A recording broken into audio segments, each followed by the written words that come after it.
Today's Fiomi is Sanhedrin Ayin Test, Sanhedrin 79. Today's daf is dedicated for a Shemir for the Chayalim, Atzolah for the Shuyim, and Yeshua for Am Yisrael, and it's Eis Tzara. We're going to start Be'ezras Hashem Yisbarach on the bottom of 78b at the Mishnah. Says the Mishnah, in this Kavin Laharo gets a behema. If a person intends to kill an animal, which you won't be chayav for, if you kill an animal, you won't be chayav misa. V'hara gets Adam and he kills a man instead, or Lo'ove Kochavim, you're not chayav misa for, and he intends to kill an idolater. V'hara gets Yisrael, he ends up killing the Jew and the fallen, a baby that was not viable. Rahman al-Islam, V'hara gets Ben Kayama, he killed the baby that was viable. In all these cases, Potter is going to be exempt. But Niskavin la kosho al Mosnav, let's say he intended to strike him on the Mosnav, it's the loins, the middle of his body. And that strike would not have killed him.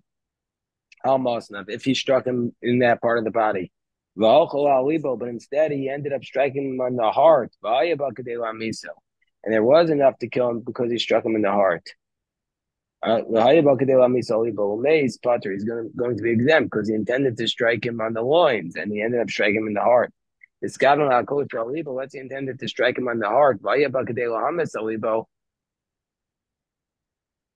He intended to strike him in the heart, and there was enough to kill him in the heart. But instead he struck him on the loins. But really, it wouldn't have been enough to kill him on the Masnav. And yet he still died. Potter, the person will be exempt.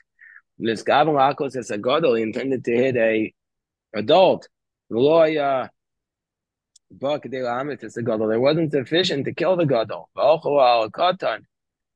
But instead he ended up striking a minor. And there was enough to kill the minor. And the minor died. Potter is exempt. Let's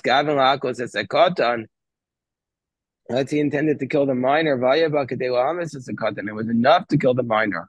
But it ended up killing the gadol. But this blow was not sufficient to kill the gadol. In all these cases, we're going to say, Potter, the person who strikes is exempt because he didn't have the proper intent. But he intended to strike the Mosnav. And it was sufficient to kill him with the Mosnav. And then it went to his heart, and he died, chayav. Then indeed he's going to be liable. This Gavin Lahakos says Agadol, let's say intended to strike an adult, and there was sufficient indeed to kill the adult. And in the end he ends up killing the minor. And the minor dies, chayav. He's going to be liable because there was a sufficient to kill both of them. And so therefore he had intent and he's going to be liable. Rabbi Shimon says, Rabbi Shimon says, even if you intend to kill one person, you kill another person, you're going to be exempt. So Rabbi Shimon, what's Rabbi Shimon referring to? If you want to say Rabbi Shimon's referring to the last clause where you had enough to kill the gadol and you intended to kill the gadol, but in the end you ended up killing the katan. Well, if that's the case, the Mishnah's language is unusual. It should have just said, Rabbi Shimon poter me, by the way. It should have just said Rabbi Shimon exempts.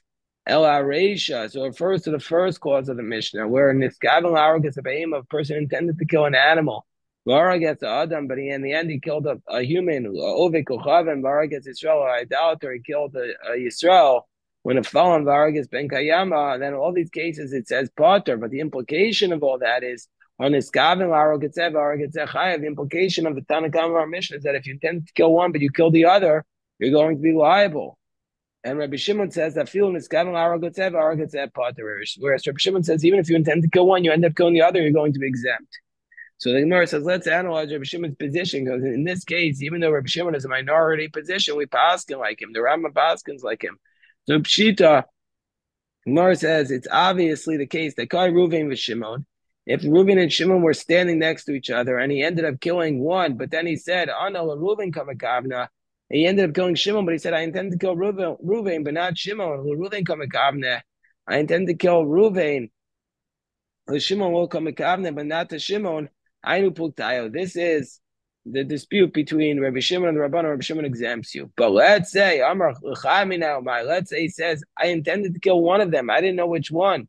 I just intended to kill one of them. Would we say Inami Kasavor Ruvain Venimtza Shimon? Do we say it's like the same case where he intended to kill Reuven, he found out it was Shimon? So what would we say that that's sufficient liability, or we say no, it's insufficient because he didn't have intent to specifically kill that person? So the Gemara says, the Tanya, Rabbi Shimon Omer, Achi Omer, Laponi, Ani Miskavin. Rabbi Shimon's position is you have to say, I specifically intend to kill this person. And my time of the Rabbi Shimon, what's the reason why Rabbi Shimon requires so much intent in order to hold the person liable? Amar Krada, it's based upon the fact that the verse says, V'aravlo v'kamalav.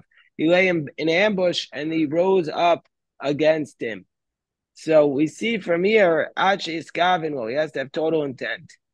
The Rabbanan, what will be the Rabbanan's position? You don't require intent to that degree. Amri debei Rabbi Yanai, so they quote debei Rabbi Yanai that pasuk of Arav Lo V'Kam Alav is coming to exclude the position of Pratul Zorik Evan Lago. If you just throw a stone into a group of people, Rabbanan say you're not chayav misa. Now, Heichidami, what's the scenario of that case of Rabbi Yanai?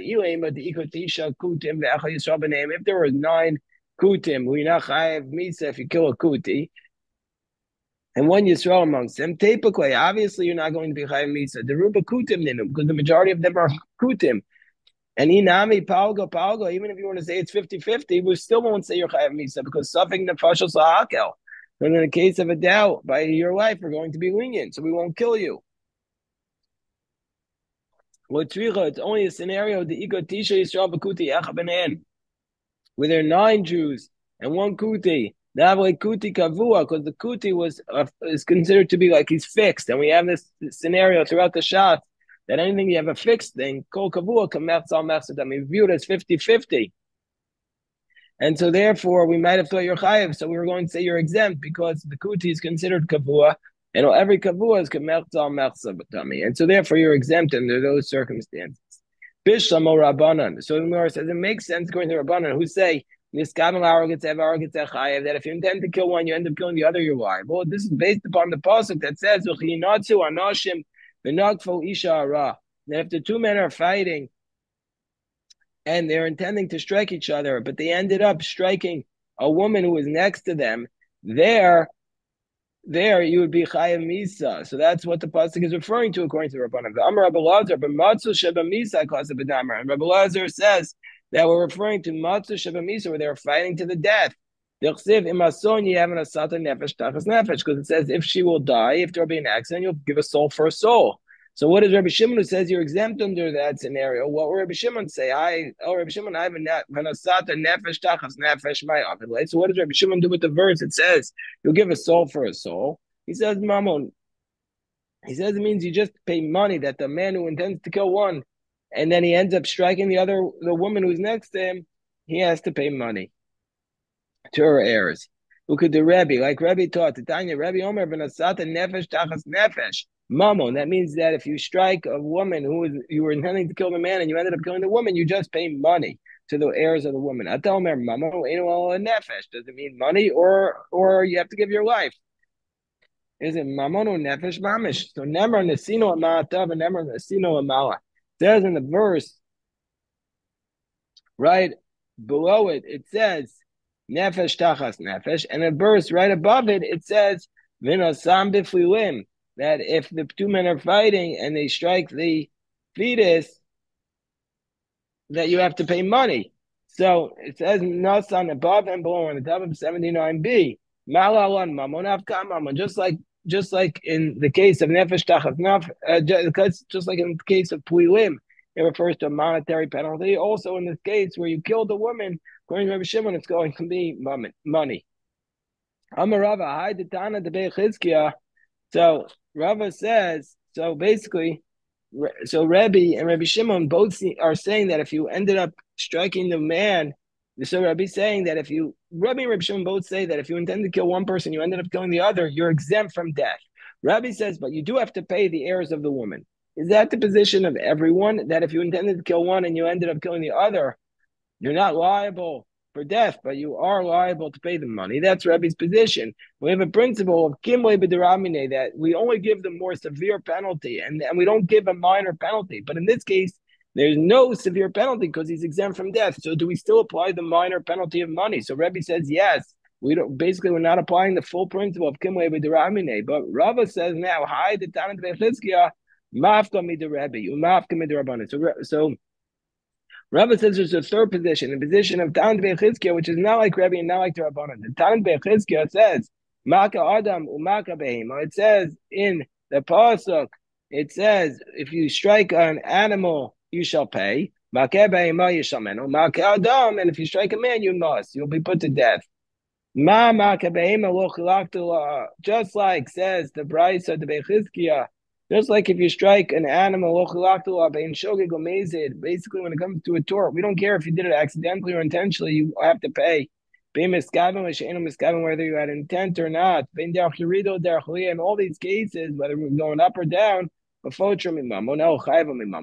doesn't exempt you. You have to. You're obligated to pay. So too in the opposite manner. So too if you strike a person, we don't care how.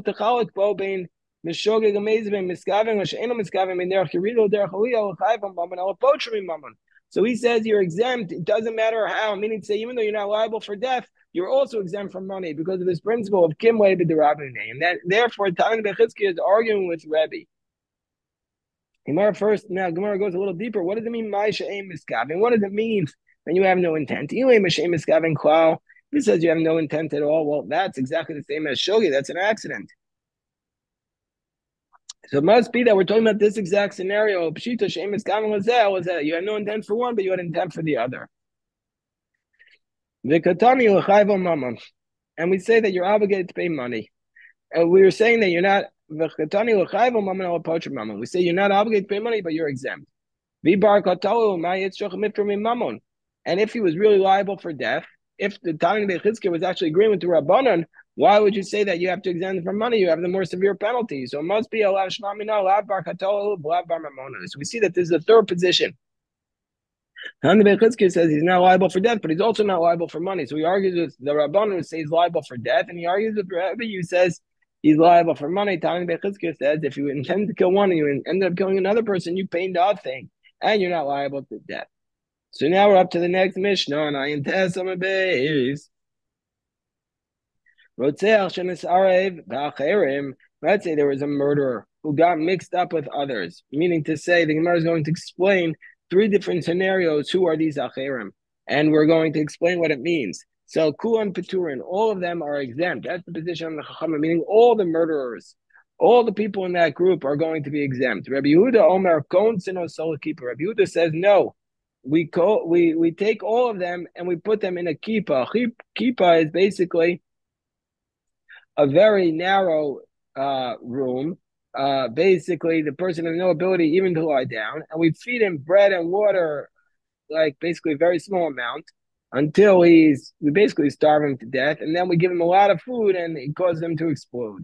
So this is the way we deal with people who evade the strict letter of the law punishment, but we don't want to let them walk free, so we end up torturing them until they die on their own.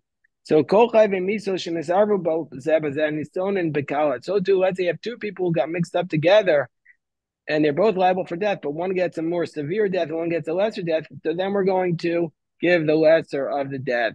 And it's going benisraf. And well, but now we have to go back to our old dispute, which you had before. Let's say you have somebody who was supposed to be stoned, and he got mixed up with somebody who was supposed to be burnt. Rabbi Shimon Omer and Nidon Beskil. Rabbi Shimon who says that Sreifa is Chamura, that burning is more severe. So we'll give him the stoning penalty because Sreifa, burning, is more severe. The Chachamim say the opposite. We give him burning because stoning is more severe. Amar and Rabbi Shimon says, Rabbi Shimon says,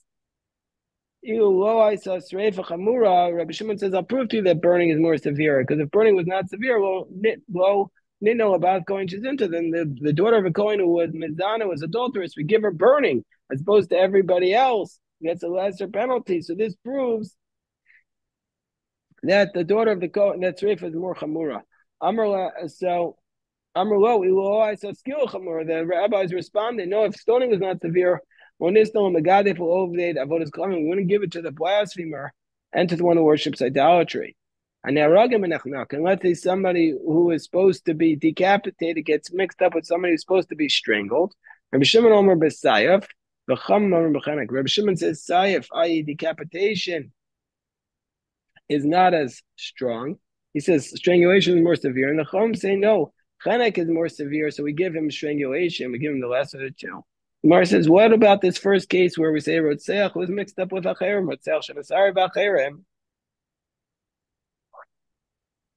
Man Acherim. Who are these Acherim? We have three scenarios. Ilaim Acherim Kesherim. If you want to say the murderer was mixed up with others who are kosher, totally kosher, not guilty people, Pshita, it's obvious.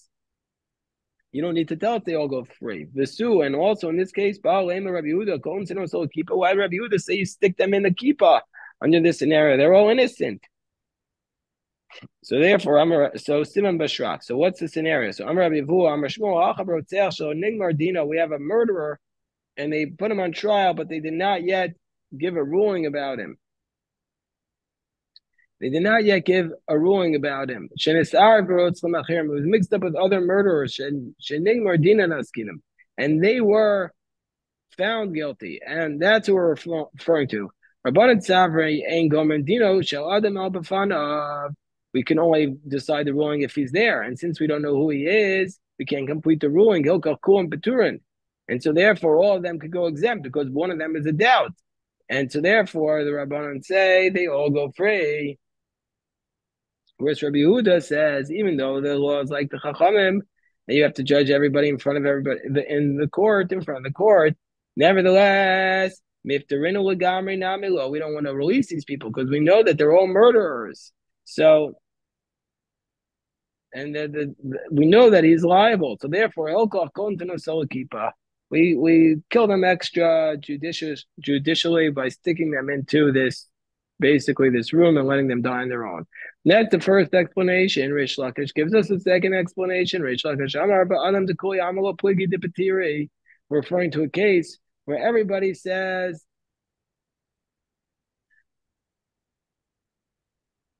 that a person who's a murderer or who was not actually, the ruling did not come down yet, and he got mixed up, everybody would say they're all exempt into that scenario. But what are we talking about? Bishur. We're not talking about a person. We're talking about an ox. The ox is called the murderer. The Rotzeach, the murderer in the Mishnah, is referring to an ox. Shaloning Mardino, that the ox was not, it wasn't, the case was not decided yet. Shenisare Bishvarim Acherim. He got mixed up with other oxes. Shening Mardino. He got mixed up with other oxen where the rule about them was decided. They were sentenced to death by stoning. That's what we're talking about. Rabbanan Savri, the Rabbanan, the position, Kamisas, Balam Kach Misas Ashur. And just like the human would be exempt in that case where the murderers got mixed up with somebody whose case was not yet decided, and therefore they would all go free, so too this ox would also go free. And the Gomer Dino Shashur El Befanav, and we don't, and since we can't rule on the ox in front of him, Hilkach Kuam Peturin, therefore they all go free. Whereas Rabbi Yehuda Savar, Kohen Sino Son Keeper. Rabbi Yehuda says, no, this is the ox and not a human, so therefore we can be more severe, and we stick the ox in a room and let the oxen die. But Rava, hold on, we'll stop the recording because this is today's dap. We'll go on a little bit. I also want to say